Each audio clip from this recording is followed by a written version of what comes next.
وصل على محمد وآل اعوذ باللہ من الشیطان اللعین الرجیم بسم اللہ الرحمن الرحیم وبہ نستعین وهو خیر ناصر ومعین اما بعد فقد قال اللہ تبارک وتعالی فی القرآن المجید وهو اصدق الصادقین وقوله الحق بسم اللہ الرحمن الرحیم یا ایہا الرسول بلغ ما انزل الیک من ربک وَإِن لَّمْ تَفْعَلْ فَمَا بَلَّغْتَ رِسَالَتَهُ وَاللَّهُ يَعْصِمُكَ مِنَ النَّاسِ إِنَّ اللَّهَ لَا يَهْدِي الْقَوْمَ الْكَافِرِينَ صدق اللہ العلی العظیم۔ ناظرین کرام، جس آیت کریمہ کو میں نے اپنا عنوان سخن قرار دیا ہے وہ قرآن مجید کی سورہ مائدہ کی آیہ مبارکہ ہے کہ جس میں خداوند متعال اپنے حبیب سے مخاطب ہو کر ارشاد فرما رہا ہے، اے رسول آپ اس حکم کو پہنچا دیجئے جو آپ کے پروردگار کی جانب سے نازل کیا گیا، اور اگر ایسا نہ کیا تو گویا اس کے حکم کو نہیں پہنچایا، اور خدا آپ کو لوگوں کی شر سے محفوظ رکھے گا، خدا کافرین کو ہدایت نہیں فرماتا۔ عزیزان گرامی، اہل سنت کی متعدد کتابوں نیز تفسیر، احادیث اور تاریخ کی تمام شیعہ مشہور کتابوں میں یہ بیان ہوا ہے کہ مذکور آیت حضرت علی بن ابی طالب علیہ السلام کی شان میں نازل ہوئی ہے۔ ان احادیث کو جن راویان نے نقل کیا ان میں جابر بن عبداللہ انصاری، ابن عباس، زید بن ارقم، ابو ہریرہ اور دیگر مشہور راویان شامل ہیں، اور ان کی تمام روایات میں بیان ہوا ہے کہ یہ آیت غدیر خم سے تعلق رکھتی ہے، اور ان تمام روایات میں بیان ہوا ہے کہ یہ آیت واقع غدیر سے متعلق ہے اور حضرت علی علیہ السلام کی شان میں نازل ہوئی ہے۔ اگر کوئی خالی الذہن انسان ان اسناد و مدارک پر نظر ڈالے تو اسے یقین ہو جائے گا کہ یہ متواتر احادیث میں سے ہے، بلکہ متواتر احادیث کا بہترین مصداق ہے، اور حقیقت تو یہ ہے کہ اگر کوئی شخص ان کے تواتر میں شک کرے تو اس کی نظر میں پھر کوئی حدیث متواتر نہیں ہوگی۔ رسول خدا صلی اللہ علیہ وآلہ وسلم کی زندگی کا آخری سال تھا۔ حجۃ الوداع کے مراسم جس قدر باوقار اور باعظمت ہو سکتے تھے پیغمبر کی ہمراہی میں اختتام پذیر ہوئے۔ اصحاب پیغمبر کی کثیر تعداد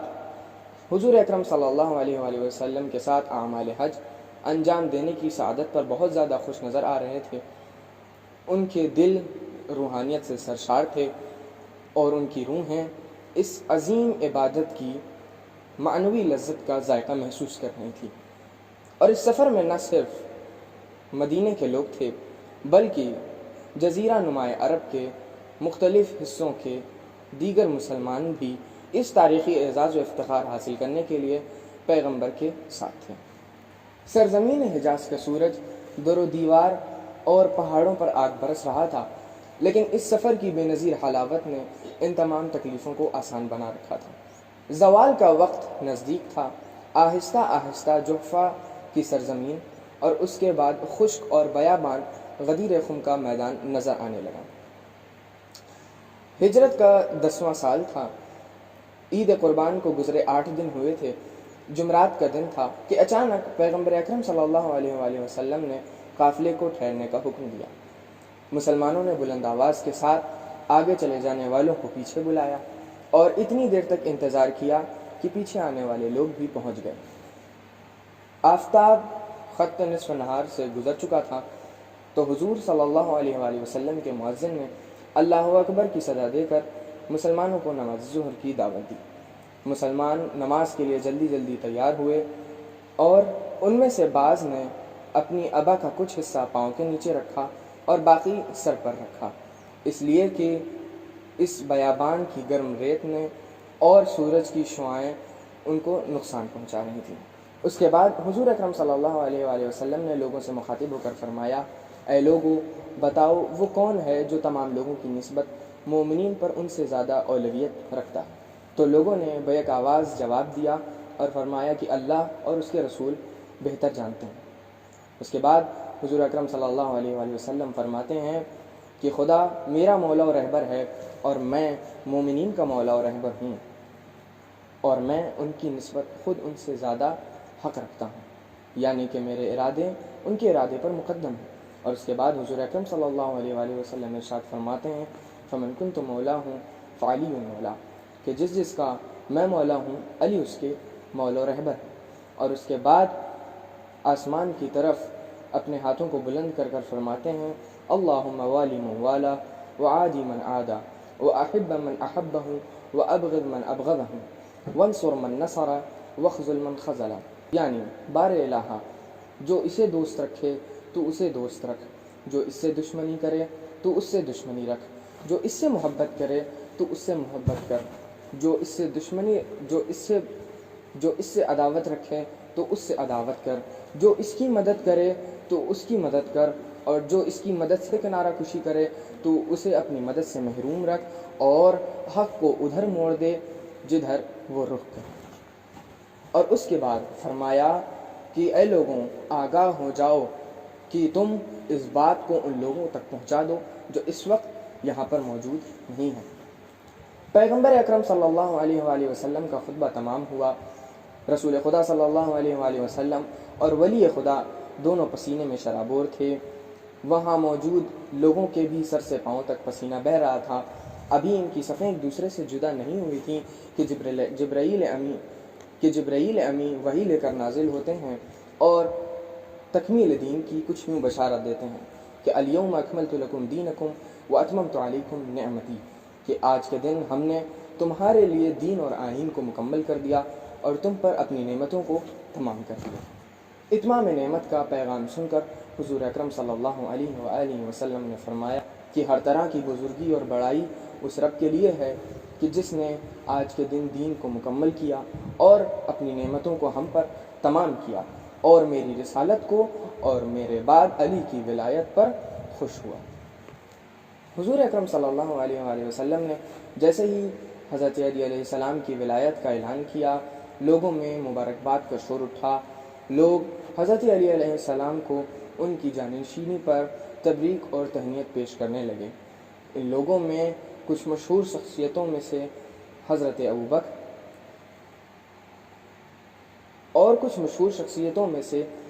ابوبکر اور حضرت عمر نے کچھ یوں امیر کائنات علی بن ابی طالب علیہ السلام کو تبریک و تہنیت پیش کی۔ بخن بخن لک یا ابن ابی طالب اصبحت و امسیت مولائی و مولا کل مؤمن و مؤمنہ، مبارک ہو اے فرزند ابو طالب، مبارک ہو اے فرزند ابی طالب کہ آج آپ میرے اور تمام صاحبان ایمان مردوں اور عورتوں کے مولا اور رہبر بن گئے۔ اگر ہم مذکورہ آیت کی شان نزول کے حوالے سے تمام احادیث اور غدیر خم سے متعلق تمام روایات سے قطع نظر کریں تو اس کے بعد کی آیتوں پر نظر ڈال کر امام علی علیہ السلام کی رسالت کے بعد امام علی علیہ السلام کی رسول خدا کے بعد خلافت اور جانشینی کا مسئلہ بالکل واضح ہو جاتا ہے۔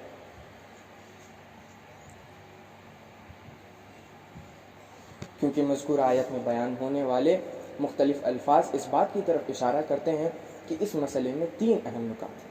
نمبر 1 اسلامی نقطہ نظر سے یہ مسئلہ خاص اہمیت کا حامل ہے، کیونکہ اس میں خداوند متعال اپنے حبیب سے ارشاد فرما رہا ہے کہ اے پیغمبر آپ اس حکم کو پہنچا دیجئے جو آپ کے پروردگار کی جانب سے نازل کیا، اور اگر ایسا نہ کیا تو گویا رسالت کو نہیں پہنچایا۔ یعنی ولایت و جانشینی کا مسئلہ بالکل رسالت کی طرح تھا کہ اگر اس پیغام کو نہیں پہنچایا تو رسول اللہ صلی اللہ علیہ وآلہ وسلم کی رسالت نہ تمام رہ جاتی۔ نمبر 2 اسلامی تعلیمات کے نقطہ نظر سے مثلا نماز، روزہ، حج، زکوٰۃ اور دیگر ارکان دین کی طرح یہ نہیں تھا، کیونکہ ہم سب جانتے ہیں کہ یہ آیت سورہ مائدہ کی ہے، اور سورہ مائدہ حضور اکرم صلی اللہ علیہ وآلہ وسلم پر نازل ہونے والی آخری سوروں میں سے ہے، یعنی کہ اس وقت تک دین کے تمام ارکان کو بیان کیا جا چکا تھا۔ نمبر 3 آیت کے الفاظ اس بات کو واضح کرتے ہیں کہ پیغمبر اکرم صلی اللہ علیہ وآلہ وسلم کے اس اعلان کے بعد بعض لوگ سخت قدم اٹھانے والے تھے۔ یہی وجہ ہے کہ خداوند متعال آیت کے آخر میں ارشاد فرما رہا ہے وَاللَّهُ يَعْصِمُكَ مِنَ النَّاسِ کہ میں آپ کو لوگوں کے خطرے سے محفوظ رکھوں گا، اور اس کے بعد یہ جملہ کہنا کہ ان اللہ لا يهدي القوم الكافرین کہ خدا کافرین کو ہدایت نہیں فرماتا، یہ اس بات کی طرف اشارہ کرتا ہے کہ یقیناً کچھ ایسے منفی سوچ رکھنے والے لوگ تھے جو ممکن تھا کہ حضور اکرم صلی اللہ علیہ وآلہ وسلم کی امیر کائنات کی ولایت کا اعلان کرنے پر سخت اقدام اٹھانے والے تھے۔ مذکورہ باتوں سے یہ بات اچھی طرح سمجھ میں آ جاتی ہے کہ آیت کا مقصد امام علی علیہ السلام کی خلافت و جانشینی کے علاوہ اور کچھ نہ تھا۔ جی ہاں، پیغمبر اکرم صلی اللہ علیہ وآلہ وسلم کی عمر بابرکت کے آخری ایام میں صرف یہی بات مورود بحث واقع ہو سکتی ہے، کیونکہ دوسرے ارکان تو اس وقت تک بیان ہو چکے تھے، اور یہی ایک مسئلہ تھا جو رسالت کے ہم وزن ہو سکتا ہے، اور یہی خلافت کا ہی ایک ایسا مسئلہ تھا کہ جس پر مخالفین کی طرف سے سخت اقدام اٹھائے جانے کا خطرہ تھا۔ ناظرین کرام، جیسا کہ حدیث غدیر فمن کنت مولا ہوں فعلی مولا، یعنی کہ جس کا میں مولا ہوں اس کے علی مولا و رہبر ہیں، یہ حدیث اہل سنت و شیعہ تمام کتابوں میں بیان ہوئی ہے، اور اس حدیث کا بیان ہونا بہت سی چیزوں کو کھل کر بیان کرتا ہے۔ البتہ یہاں پہ اہل سنت مؤلفین نے یہ بات باور کرانے کی کوشش کی کہ مولا کے معنی ناصر و مددگار کے ہیں۔ یقیناً مولا کے مشہور معنوں میں سے یہ بھی ایک ہے، اور ہم بھی اس بات کو قبول کرتے ہیں کہ مولا کے معنی ناصر و مددگار کے ہیں، مگر یہاں پر ہمارے پاس ایسے قرائن و شواہد موجود ہیں جو اس بات کی طرف اشارہ کرتے ہیں کہ اس بات کی طرف اشارہ کرتے ہیں کہ اس حدیث میں مولا کے معنی ولی و سرپرست اور رہبر کے ہیں۔ آئیے ان قرائن و شواہد کی طرف سرسری نگاہ ڈالتے ہیں۔ نمبر 1، امیر المومنین علی بن ابی طالب علیہ السلام کی دوستی مومنین سے کوئی پیچیدہ اور مخفی بات نہ تھی کہ اتنی تاکید کے ساتھ یہ بات بیان کی جاتی، اور اس بات کی بھی کوئی ضرورت نہیں تھی کہ اس عظیم قافلے کو دوپہر کی دھوپ میں روکنا اور اس قدر طویل اور مفصل خطبہ دینا کہ صرف اس بات کے لیے کہ امیر المومنین علیہ السلام کی دوستی کا اقرار لیا جائے۔ نہیں عزیزان گرامی، ایسا نہیں تھا، ایسا نہیں تھا، کیونکہ قرآن کریم میں ہمیں بہت پہلے ہی ان باتوں کی طرف اشارہ کر دیا گیا تھا جو اخلاقیات دین میں آتی ہیں۔ مثلا قرآن میں ایک جگہ ارشاد ہوتا ہے انما المؤمنون اخوہ، کہ مومنین آپس میں بھائی ہیں۔ ایک اور جگہ پہ ارشاد ہوتا ہے المؤمنون والمؤمنات بعضهم اولیاء بعض، کہ مومنین مرد اور مومنین عورتیں آپس میں ایک دوسرے کے لیے ولی و مددگار ہیں۔ خلاصہ یہ کہ اسلامی اخوت اور مومنین کی آپس میں دوستی اور بھائی چارگی ایک واضح مسئلہ تھا جو حضور اکرم صلی اللہ علیہ وآلہ وسلم کی زندگی سے چلا آ رہا تھا، کہ جس کے بارے میں خود حضور اکرم صلی اللہ علیہ وآلہ وسلم نے کئی بار تاکید فرمائی اور اس بات کو بیان کیا۔ نمبر 2، الست اولا بکم من انفسکم، اس حدیث کے ٹکڑے کا بیان کرنا اس بات کی دلالت کرتا ہے کہ ایک عام دوستی کو بیان کرنے کے لیے یہ حدیث نہیں کہی جاتی۔ اس حدیث کا یہاں پر ذکر کرنا یہ مفہوم پیش کرتا ہے کہ جس طریقے سے میں تم پر اولویت اور اختیار رکھتا ہوں، جس طریقے سے میں تمہارا سرپرست اور رہبر ہوں، بالکل اسی طریقے سے امیر المومنین علی بن ابی طالب علیہ السلام بھی تمہارے نفسوں پر زیادہ حق رکھتے ہیں اور تمہارے ولی اور رہبر ہیں۔ نمبر 3، اس تاریخی واقعے پر تمام لوگوں کی اور خصوصاً حضرت ابوبکر اور حضرت عمر کی تبریک و تہنیت امیر کائنات کو پیش کرنا بھی اس بات کی دلالت رکھتا ہے کہ یہ مسئلہ اور یہ آیت حضرت امیر المومنین علی بن ابی طالب علیہ السلام کی ولایت اور خلافت کو بیان کرتا ہے، نہ کہ دوستی اور مددگار کے۔ فیض القدیر اور سوائق محرقہ میں حضرت ابوبکر اور حضرت عمر کی امیر کائنات کو کہے جانے والے الفاظ کچھ یوں ہیں وَأَمْسَيْتُ يَا ابْنَ أَبِي طَالِبٍ كُلِّ مُؤْمِنٍ وَمُؤْمِنَةٍ، وَأَمْسَيْتُ يَا ابْنَ أَبِي طَالِبٍ مَوْلَى كُلِّ مُؤْمِنٍ وَمُؤْمِنَةٍ، یہ بات بھی واضح ہو جاتی ہے کہ یہاں پر مولا کے معنی ناصر اور مددگار کے نہیں ہیں، بلکہ یہاں پر ان تمام قرائن و شواہد کا مشاہدہ کرنے کے بعد یہ بات اچھی طریقے سے سمجھ میں آ جاتی ہے۔ یہ بات واضح ہے کہ ایک عام دوستی تو مومنین کے درمیان پائی جاتی ہے، مگر یہاں پر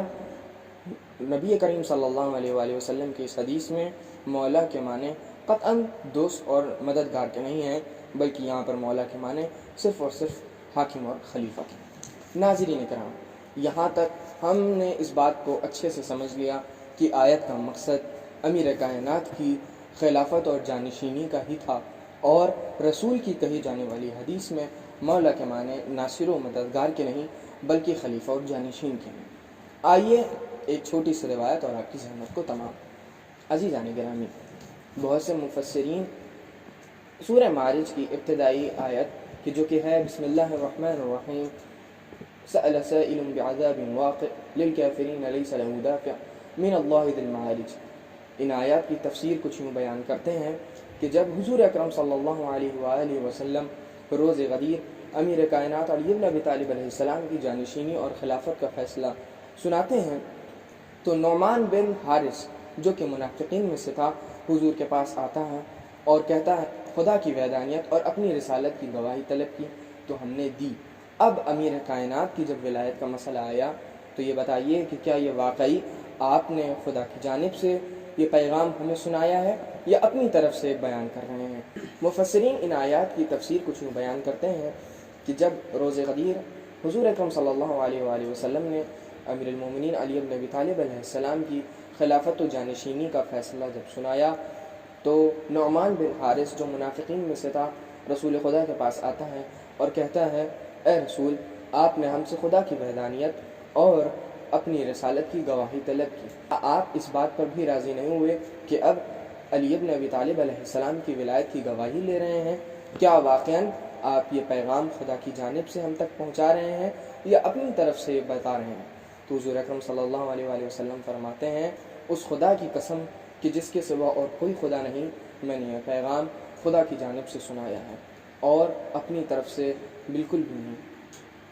تو حضور اکرم صلی اللہ علیہ وآلہ وسلم فرماتے ہیں